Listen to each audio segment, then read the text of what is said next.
안녕하세요. 이제부터 여러분과 함께 화학을 진행을 할 건데요. 화학을 시작하기에 앞서 어떤 식으로 수업을 진행할지 알려드리도록 하겠습니다. 첫 번째, 공책 정리를 사용할 겁니다. 선생님 같은 경우 이렇게 공책 정리를 했는데요. 이 내용은 제가 캡처를 해서 자료를 올리도록 하겠습니다. 여러분이 따로 공책 정리를 해도 되지만 제가 한 이 공책 정리를 바탕으로 공부를 하셔도 됩니다. 아무래도 공책 정리를 하면은 전체적인 개념을 구조화시키는 데 편하거든요. 그래서 선생님은 공책 정리를 활용할 겁니다. 자, 그리고요. 자, 두 번째는요. 바로 교과서를 사용할 건데요. 교과서는 여러분이 이미 가지고 있는 요 화학원 교과서를 사용하도록 하겠습니다.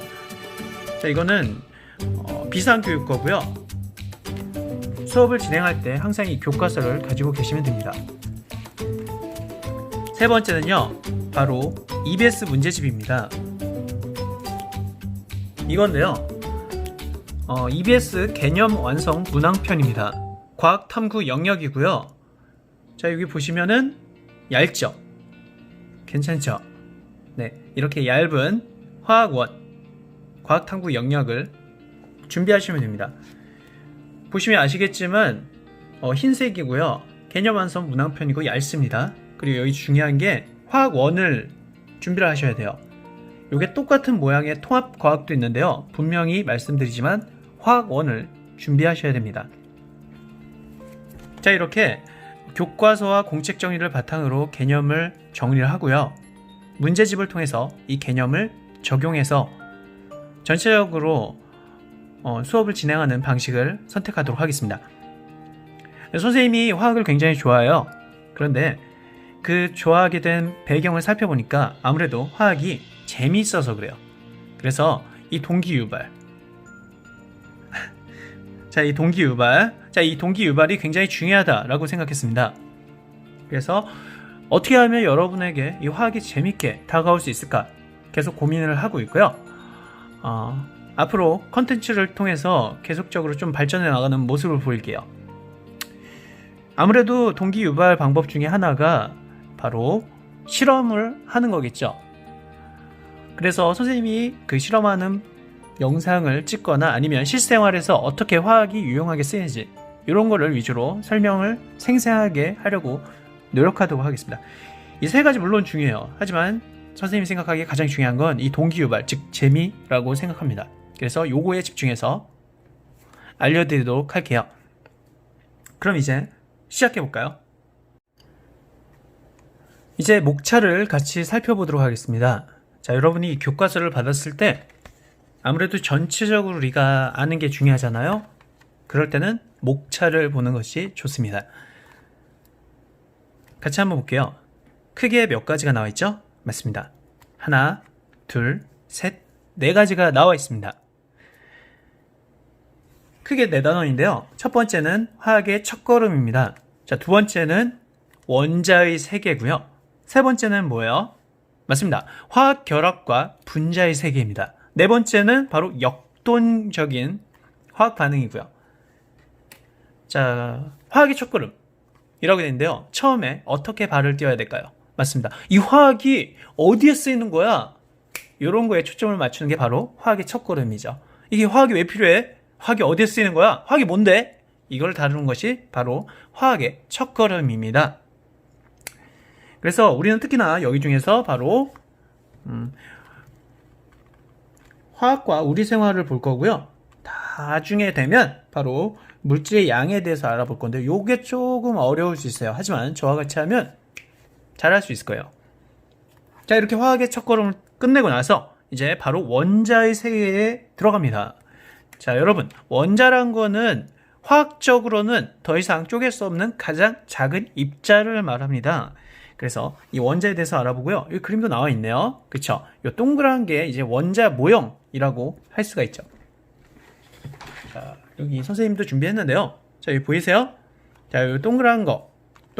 이게 다 원자라고 보시면 됩니다. 모형이죠, 모형.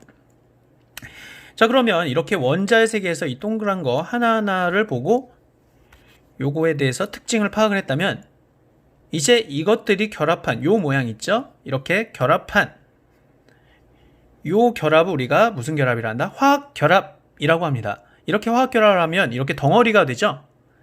요 덩어리, 이렇게 생긴 요거를 뭐라 한다? 맞습니다. 바로 분자라고 합니다. 그래서 원자가 화학 결합을 해서 분자가 되고 이 분자의 특징에 대해서 알아보는 것이 세 번째 단원인 거죠. 자, 이렇게 분자까지 만들어졌어요. 그런데 이 분자와 또 다른 분자는 서로 반응을 할 수가 있습니다. 그래서 새로운 분자가 형성이 되죠. 이것을 우리가 화학 반응이라고 하는데요. 여러 가지 종류의 화학 반응을 네 번째 단원에서 배우는 겁니다. 자, 그러면 네 개를 다시 정리를 하면요. 우선 화학의 첫 걸음에서 전체적인 화학이 무엇인지, 그리고 어떻게 양을 우리가 잴 수 있는지, 이런 거에 대해서 배우는 게 화학의 첫 걸음이고요. 두 번째는 바로 원자 자체를 다루는 것이 바로 두 번째 단계고요. 세 번째 단계에서는 그러면 이렇게 결합한 화학 결합과 그리고 분자는 어떤 성질을 지니는지 요걸 살펴보는 거고요. 또 분자와 또 다른 분자가 있으면 그 분자끼리의 반응을 통해서 새로운 분자가 형성되는데 이걸 화학 반응이라 한다. 이 반응은 무엇이 있는지 살펴보는 거죠. 이렇게 하면 화학원이 끝나게 됩니다. 어때요? 전체적인 그림을 아니까 좀 더 이해가 잘 되죠? 한 장을 넘겨 볼게요. 여기 어떤 분이 나오네요. 자, 그리고 여기 뭔가 그림이 나오죠? 이게 뭐 하는 그림이에요? 네, 이분은 미술품을 치료하는 사람, 보건가라고 합니다. 자, 여기 보니까 어떤 약품이 나오네요. 맞습니다. 화학 약품이겠죠? 그러니까 어떤 보존을 하거나 복원을 할 때 이러한 약품을 사용한다고 합니다. 이렇게 화학은 미술과도 밀접한 관련이 있죠. 자, 화학의 첫걸음, 첫 번째 화학과 우리 생활, 두 번째 물질의 양과 화학 반응식, 이렇게 있는데요. 우선 우리가 화학과 우리 생활이 어떤 관련성이 있는지에 대해서 먼저 알아보도록 할게요. 화학과 우리 생활입니다. 자, 여기 보니까 여러분 여름 잘 보냈나요? 네. 자, 여기 텐트가 있고요. 여기 자전거가 있네요. 자, 여기 강가가 있고요. 램프가 있고요. 자, 우리가 이렇게 편하게 살 수 있는 거는 화학과 어떤 관련성이 있어요. 굉장히 편해 보이죠? 굉장히 노을도 지고 굉장히 편해 보여요. 그런데 이렇게 우리가 안락하게 살 수 있는 것은 바로 화학과 밀접한 관련이 있기 때문이죠. 그러면 화학은 어떤 유용성이 있을까요? 같이 한번 볼게요. 화학의 유용성. 자, 밑에 작은 글씨가 나와 있는데요. 이게 바로 학습 목표입니다. 이번 시간을 통해서 우리가 얻어야 될 어떠한 목표죠. 중요하겠죠? 화학이 식량 문제, 의료 문제, 주거 문제 해결에 기여한 사례를 설명할 수 있다. 즉, 이번 수업 시간이 끝나면 세 가지 의, 식, 주에 대해서 알아야 된다 이 말이죠. 뭐라고요? 의, 식, 주요. 각각 어떤 예가 있는지 알면 됩니다. 같이 글씨를 읽어볼게요. 이번 시간에, 그러니까 선생님은 교과서를 먼저 같이 읽고 그런 다음에 공책으로 개념을 정리하는 식으로 할 거예요. 화학은 물질의 성질과 변화를 연구하는 과학이라고 돼 있어요. 네모쳐 볼까요? 화학은 물질의 뭐와 성질과 변화를 알아봅니다.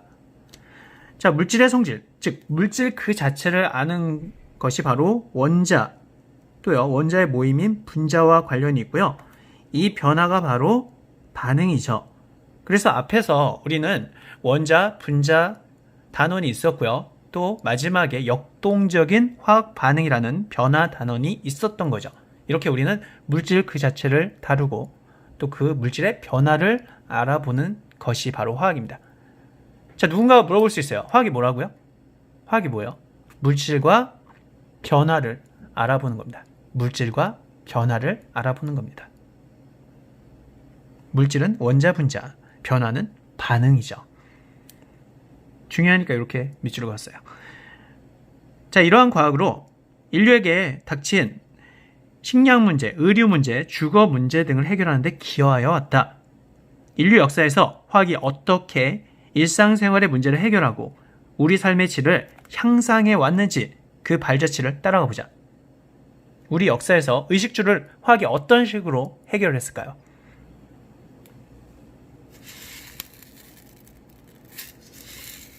여러분, 이게 뭐예요?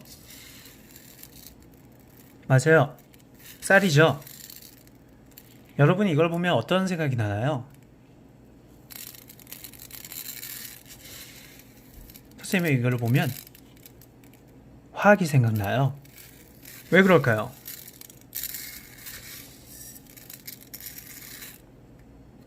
같이 볼까요? 산업혁명 이후에 인구가 급증하게 됩니다. 산업혁명이라고 하면 뭔가 대량 생산 체제, 그리고 공장이 세워지고 이런 거죠. 그러다 보니까 편리해지고 사람 인구수도 많아지게 됩니다. 그런데 이렇게 인구수가 많아지니까 문제가 바로 이러한 쌀 생산이죠. 즉 식량 부족 문제가 생겨나기 시작합니다. 이러한 식량 부족 문제를 해결할 때 바로 화학이 중요한 역할을 했던 거죠. 어때요? 지금은 이런 식량 부족 문제가 없죠? 왜요? 그렇죠. 쌀이 잘 생산되기 때문이에요. 그렇다면 왜 이러한 쌀들이 대량 생산이 가능해졌죠? 우리나라도 옛날부터 벼농사를 했잖아요. 한번 생각해 보자고요. 쌀이 같은 크기의 토지에서도 더 많이 생산되는 이유가 뭘까요? 맞습니다. 바로 잘 먹어서겠죠, 이 쌀이. 비료 때문입니다. 또요. 비료도 그렇고 또요. 맞습니다. 살충제나 아니면은 잡초, 제거제 이런 게 발달이 됐죠. 다 화학입니다. 그래서 이러한 쌀이 보여요? 이 쌀이 만들어진 거는 바로 우리가 농약도 뿌리고 이러잖아요. 비료도 주고. 그게 다 화학이죠. 그래서 대량 생산이 가능해졌고 우리가 식량 문제가 해결이 됐죠. 자, 이거를 좀 더 구체적으로 같이 한번 알아볼게요. 쌀을 보면 화학이 떠올라야 돼요. 같이 보죠. 산업혁명 이후 세계 인구가 급격히 증가함에 따라 인류는 식량 부족 위기를 맞았다. 식물의 퇴비나 동물의 분뇨와 같은 천연 비료에 의존하던 농업, 그러니까 뭔가 이렇게 거름 있죠. 그러한 농업은 한계가 있죠. 그러니까 영양분을 공급하는데 어떤 한계성이 있어요. 그래서 이에 따라 19세기 이후에는 비료를 과학적으로 분석하고 인공적으로 합성하려는 시도가 이루어졌다. 분명히 이러한 식물이 잘 자라려면 식물도 뭔가 먹어야 되잖아요. 그래서 그러한 비료를 옛날엔 거름으로 대체했었는데 이렇게 거름으로 주기엔 한계성이 있었던 거죠. 그래서 그 거름에 필요한 어떤 성분 때문에 이러한 식물이 자랐을까, 이거에 대한 연구가 이루어져 있죠.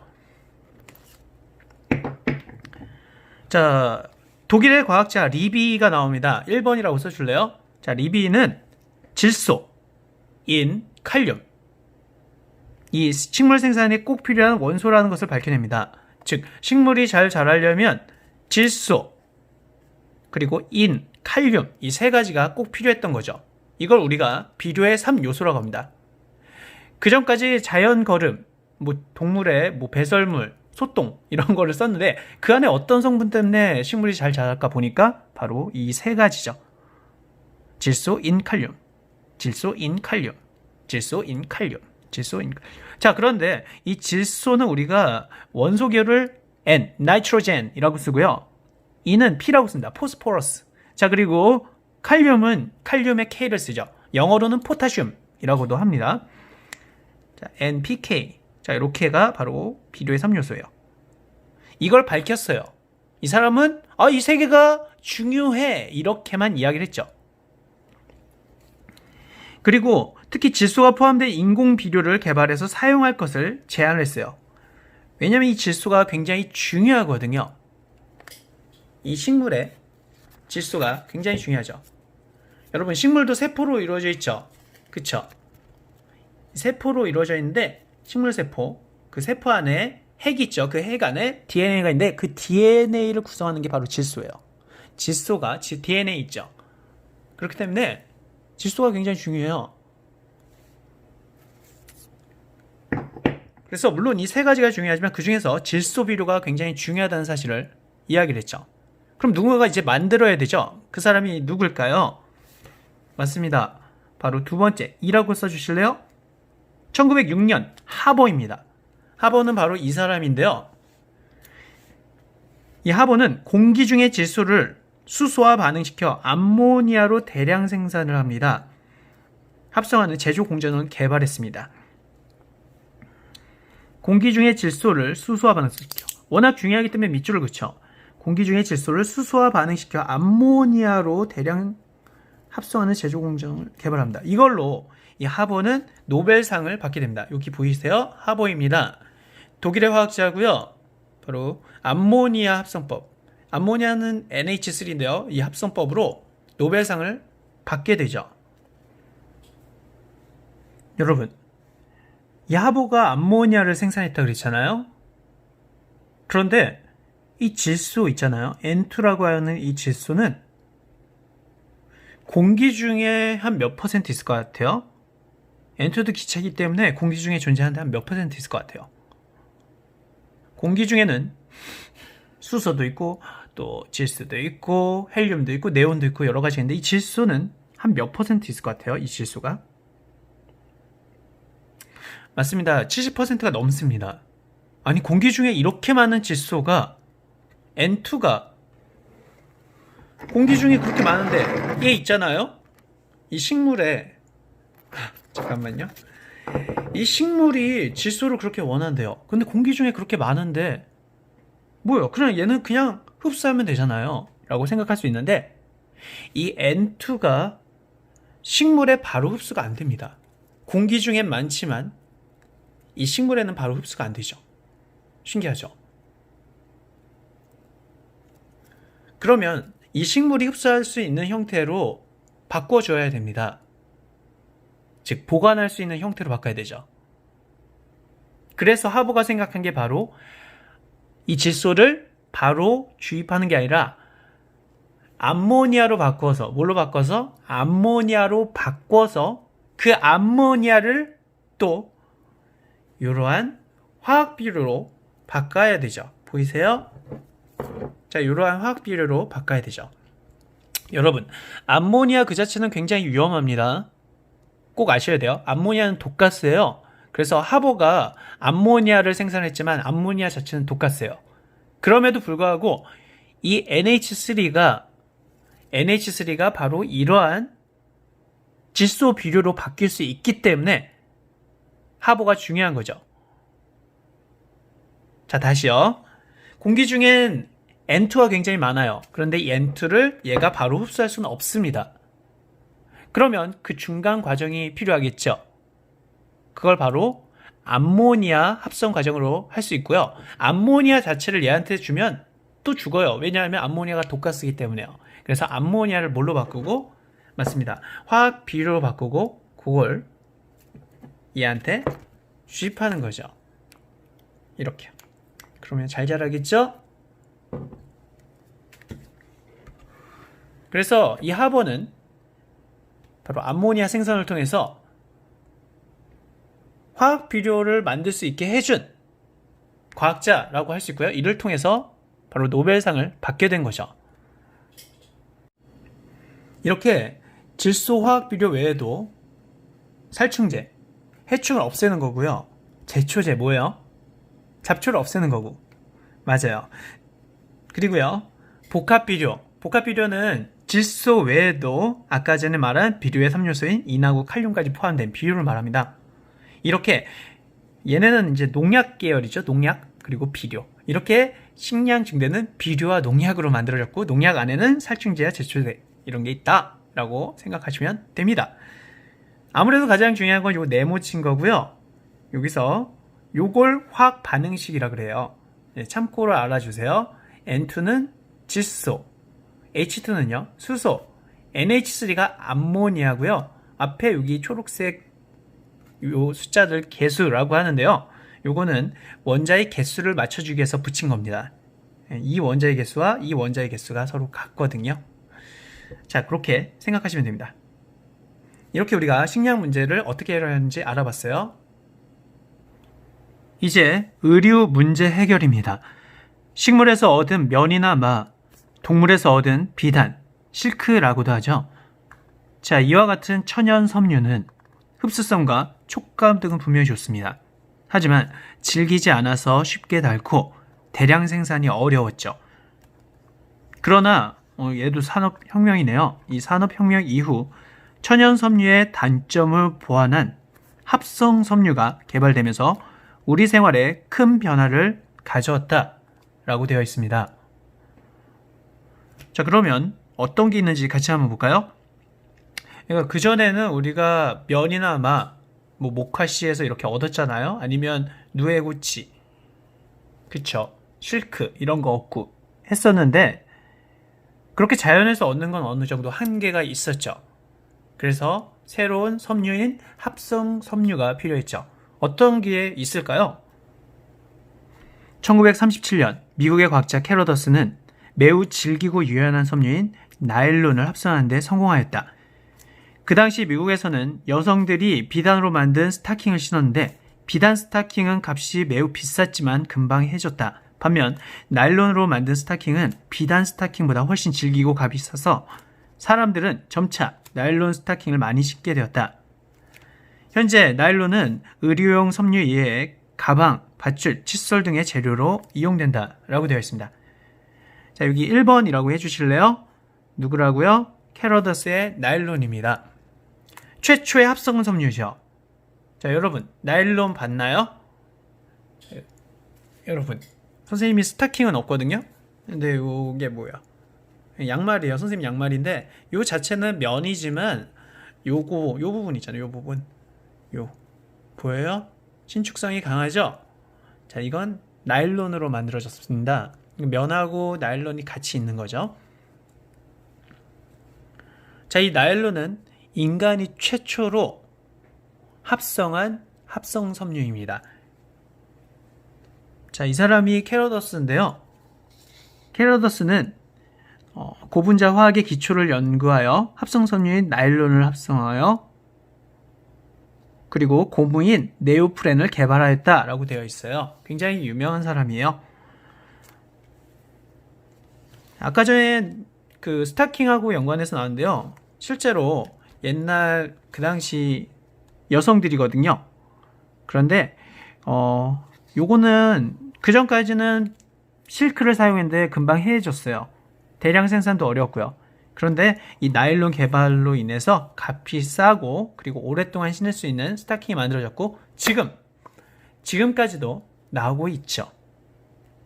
자, 요거는 지금 나일론을 제작하는 과정의 모습입니다. 자, 이외에도요, 칫솔, 그리고 가방, 요 끈, 이런 게 있죠. 이거 뭘까요? 네, 이거 뭐예요? 네, 이런 게 있어요. 이렇게 인간이 섬유를 만들게 되었죠. 자, 이게 다 나일론에 대한 겁니다. 이번엔 두 번째로 오늘날 가장 널리 사용되는 합성섬유. 아까 전에는 최초로 만들어진 합성섬유라면 이번에는 가장 많이 쓰이는 합성섬유를 같이 한번 보자 이거예요. 바로 뭐예요? 폴리에스터입니다. 뭐라고요? 폴리에스터요. 자, 얘를 E라고 할게요. 폴리라고 되어 있는데요. 이 에스터가 반복된 걸 우리가 폴리라고 합니다. 계속적으로 에스터가 반복되는 거죠. 자, 이 폴리에스터는 1941년 영국에서 처음 개발되었습니다. 처음 합성이 된 거죠. 폴리에스터는 질기고 잘 구겨지지 않아서 빨리 마르는 특징이 있어서 다양한 의류용 섬유로 많이 이용된다라고 되어 있어요. 자, 폴리에스터 여러분 본 적 있나요? 나일론은 아까 전에 요런 거라 그랬잖아요. 나일론. 폴리에스터 본 적 있어요? 자, 폴리에스터는 바로 요겁니다. 자, 실속형 위생 장갑 120매 사이즈 24 곱하기 29. 아무튼 자, 요건데요. 여기 보시면 자, 여기 보시면 뭔가 이렇게 비닐 있죠? 바로 이게 폴리에스터입니다. 여기 보실까요? 일회용 장갑이라고 되어 있는데요. 폴리에틸렌이구나. 얘. 자, 두 번째입니다. 오늘날 가장 널리 사용되는 합성 섬유인 폴리에스터라고 되어 있는데요. 아까 전에 나일론은 최초의 합성 섬유였다면 이번에는 가장 널리, 가장 많이 쓰이는 합성 섬유를 말하는 건데요. 그게 뭐가 있어요? 맞아요. 바로 폴리에스터가 있습니다. 여기서 폴리라고 하는 것은 반복이 된다 이런 뜻입니다. 에스터는 그 에스터가 폴리, 반복돼서 붙여진 걸 말해요. 에스터, 에스터, 에스터, 에스터 이렇게 반복돼서 쭉 돼 있는 걸 폴리에스터라고 합니다. 지금 가장 많이 쓰이고 있는데요. 1941년 영국에서 처음 개발되었다라고 합니다. 이 폴리에스터는 질기고 잘 구겨지지 않으며 빨리 마르는 특징이 있어서 다양한 의류용 섬유로 많이 쓰인다라고 돼 있어요. 자, 이게 바로 폴리에스터인데요. 선생님이 지금 입고 있는 옷도 폴리에스터입니다. 자, 여러분 여기 보여요? 자, 굉장히 신축성이 강해요. 여러분 그 배드민턴복 있죠? 이런 것도 폴리에스터가 많고요. 축구복에도 폴리에스터가 많죠. 굉장히 신축성이 뛰어납니다. 신축성이 뛰어나고요. 그리고요. 어때요? 그렇죠. 물이 묻어도 빨리 마릅니다. 스포츠 의류에 적합하겠죠. 폴리에스터가 맞는지 볼까요? 여기 써져 있는데. 자, 여기 보여요? 자, 여러분 실제로 운동복 중에 폴리에스터가 많습니다. 여기 보이시죠? 폴리에스터가 거의 96% 들어가 있네요. 폴리우레탄도 있지만 폴리에스터가 거의 대부분입니다. 그쵸? 폴리 뭐라고요? 에스터. 굉장히 질깁니다. 신축성이 있고요. 88,000원. 농담이고요. 8,800원 주고 샀어요. 자, 아무튼 자, 여기서 중요한 건 이 폴리에스터는 어때요? 운동복으로 쓰이죠. 잘 질기고 잘 구겨지지 않고 빨리 마르는 특징을 가지고 있다 라고 알아주세요. 알겠죠? 이러한 축구복이 대표적이고요. 자, 이외에도요, 현대인들은 화학의 발달과 함께 개발된 여러 가지 합성 섬유, 그렇죠? 우리가 아까 전에 봤던 폴리우레탄도 합성 섬유에 해당해요. 자, 이런 것에 다양한 기능으로 의복을 제작하고 이용할 수 있다라고 돼 있어요. 자, 여러 가지 의복이 있죠? 이걸 우리 인간이 스스로 합성해서 만든 거죠. 자, 여기 뭐 이렇게 참고적인 게 나와 있는데 한번 읽어보세요. 방탄복도 우리 인간이 만든 건데요. 자, 이것도 합성 섬유가 포함되어 있다라고 생각하시면 됩니다. 세 번째, 주거 문제 해결입니다. 의식주 중에 주에 해당하네요. 산업혁명. 아, 얘도 산업혁명과 관련이 있군요. 의식주 모두 산업혁명으로 인한 인구수 증가와 관련이 있었던 겁니다. 산업혁명 이후 인구가 급격히 증가하면서 인류는 식량과 의류뿐만 아니라 주거 공간도 부족해졌다. 그쵸? 살 집이 부족한 거예요. 이에 따라서 대규모 주거 공간과 안락한 주거 환경이 필요했다라고 되어 있어요. 자, 그럼 집 짓는 기술이 필요하고 그 재료가 중요해지겠죠. 18세기 말 재련 기술이 뭐예요? 맞습니다. 뭔가 불순물을 없애고 깨끗하게 뭔가 뽑아내는 걸 말하죠. 이러한 재련 기술이 발달돼서 철이 대량으로 생산되기 시작했다. 철은 강도가 높아 건축물에 활용되고, 자, 철 1번 뭐라고요? 철. 자, 철. 그렇죠. 집을 지을 때 우리가 철을 씁니다. 철근을 쓰죠. 자, 두 번째, 콘크리트. 뭐라고요? 콘크리트. 자, 여러분, 콘크리트가 뭐예요? 들어보셨나요? 콘크리트는 바로 시멘트하고 자갈, 모래를 섞은 것을 말합니다. 콘크리트가 뭐라고요? 시멘트, 자갈, 모래를 섞은 것이라고 생각하시면 됩니다. 자, 그리고요, 이렇게 철과 콘크리트 둘 다 강한데요, 이 두 개의 강한 것을 합칩니다. 즉 뼈대, 철근을 만들고 주변을 콘크리트로 감싸는 거죠. 이거를 철근 콘크리트라고 합니다. 자, 여기 보시면 우선 철로 만든 다리가 보이죠? 이거는 철의 계련의 발달, 즉 강철이 많이 만들어져서 이렇게 강한 철로 만든 다리가 형성될 수 있었던 거죠. 자, 콘크리트도 마찬가지입니다. 콘크리트는 이런 게 콘크리트인데요. 지금 선생님이 인터넷으로 찾아봤습니다. 이런 게 콘크리트입니다. 여러분 잘 알죠? 이 콘크리트는 바로 시멘트와 자갈을 합친 거죠. 자, 이러한 콘크리트. 그렇다면 요건 뭘까요? 보신 적 있으시나요? 공사 중에 보신 적 있죠? 공사장 같은 데 가면 이런 거 많이 보셨나요? 그렇죠. 철하고 콘크리트가 같이 있죠. 이게 뭘까요? 맞습니다. 이게 바로 철근 콘크리트입니다. 뾰족뾰족하게 나온 거 좀 위험해 보이지만 굉장히 튼튼합니다. 철로 뼈대를 세우고 그 주변을 콘크리트로 감싼 철근 콘크리트죠. 이게 본격적으로 발달을 하면서 우리가 아파트 같은 것을 지을 수가 있게 된 거죠. 여기 보시면 철근 콘크리트로 만든 도로도 보이고요. 그리고 63빌딩 이런 거죠. 여기 건물이 굉장히 많은데요. 다 철근 콘크리트로 이루어져서 이렇게 튼튼하게 아직까지 보존이 되는 것입니다. 이후에는요, 물에 뜰 정도로 가벼우면서도 강도가 높은 콘크리트를 개발하기도 했습니다. 새로운 건축 재료가 개발돼서 주거 문제를 해결할 수가 있었죠. 그렇죠. 이러한 건축 재료에 뭐가 쓰였다? 철, 그리고 콘크리트가 대표적으로 쓰였다라고 여러분 생각하시면 됩니다. 아까 콘크리트가 뭐라고요? 여기 나와 있네요. 시멘트에 모래와 자갈 등을 섞고 물을 반죽한 후 건조한 것을 말합니다. 자, 여기 역사적으로 철근 콘크리트는 1867년 파리에서 정원사로 알려진 조선 모니에 의해서 처음으로 발견이 됐다고 합니다. 이 사람이 처음으로 만든 거죠. 그럼 지금까지 한 내용을 노트 필기를 통해서 단순하고 명확하게 복습하는 시간을 갖도록 할게요. 개념을 구조화시키는 거죠. 우선 화학은 그 정의가 중요한데요. 이 정의를 보면 물질과 변화로 나눌 수 있다라고 했습니다.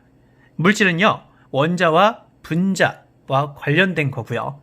변화는 결국 화학 반응과 관련이 있는 거죠. 이제 이번 시간에 정말 중요한 유용성에 대해서 우리가 정리를 할 건데요. 이 유용성은 결국 의식주와 관련이 있는 것입니다.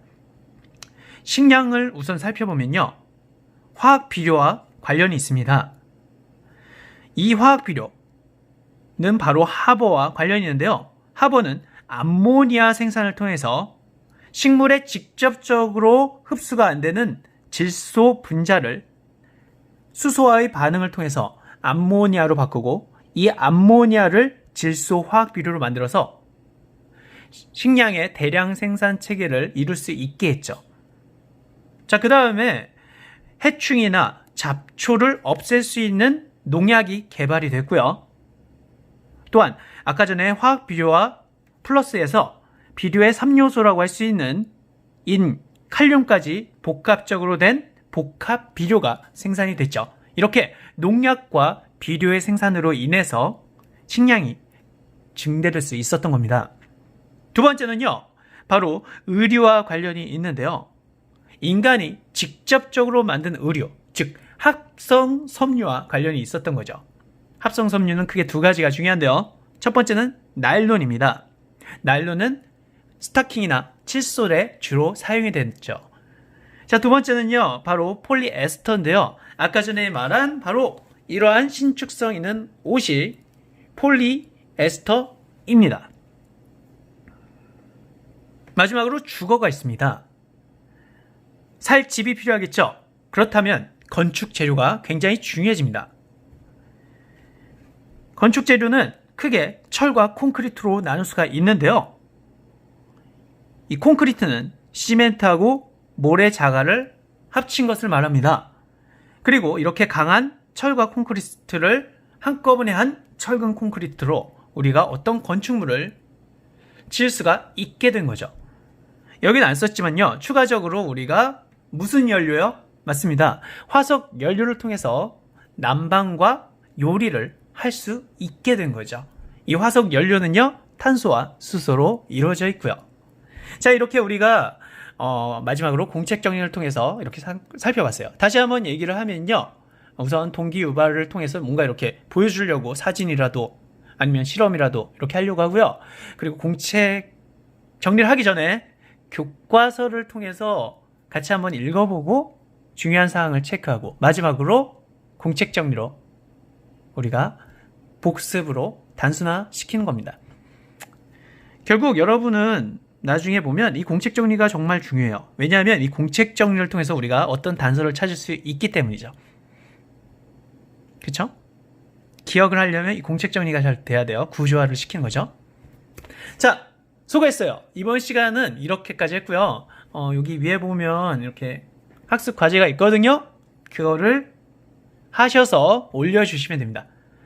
다음 시간에는요, 우리가 또 다른 주제로 새롭게 공부해 보도록 하겠습니다. 화학 재밌거든요. 여러분, 다음 시간에 봅시다.